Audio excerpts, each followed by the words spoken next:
Le match spectaculaire entre la Salernitana et la Fiorentina, 3-3, ce mercredi soir lors de la 33e journée de Serie A, va faire parler, et plus précisément à cause d'un joueur qui s'est démarqué au cours de cette rencontre, Boulaye Dia. L'attaquant sénégalais a failli être le bourreau de la Viola, puisqu'il a été auteur d'un triplé historique. De quoi forcer l'admiration de l'équipe adverse. Selon certaines indiscrétions, provenant notamment du site Tutto Salernitana, l'ancien joueur de Reims aurait impressionné les dirigeants de la Fiorentina. Le président de la Viola Rocco Commisso, qui était présent au stade à Rigi, aurait eu une longue conversation avec son homologue de la Salernitana Danilo Iervolino. Et la Fiore aurait même présenté une offre de 15 millions d'euros. Prêté par Villarreal lors du dernier mercato estival, Boulaye Dia survole quasiment tout sur son chemin en Serie A. L'attaquant de 26 ans a marqué 15 buts et délivré 6 passes décisives 30 matchs.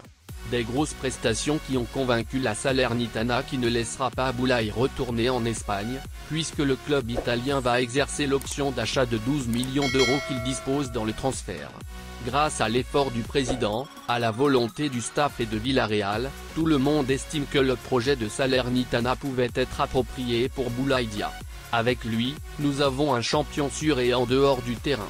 En but, dans sa relation avec le staff et ses coéquipiers et avec la ville, il se révèle d'un niveau absolument élevé. Nous avons les conditions pour le garder, je pourrais et j'utilise le conditionnel obligatoire, et je dis que Dia, au 1er juillet, sera à 100% un joueur de la Salernitana, a déclaré Morgan De Sanctis, directeur sportif des Grenats, juste après la rencontre entre la Salernitana et la Fiorentina.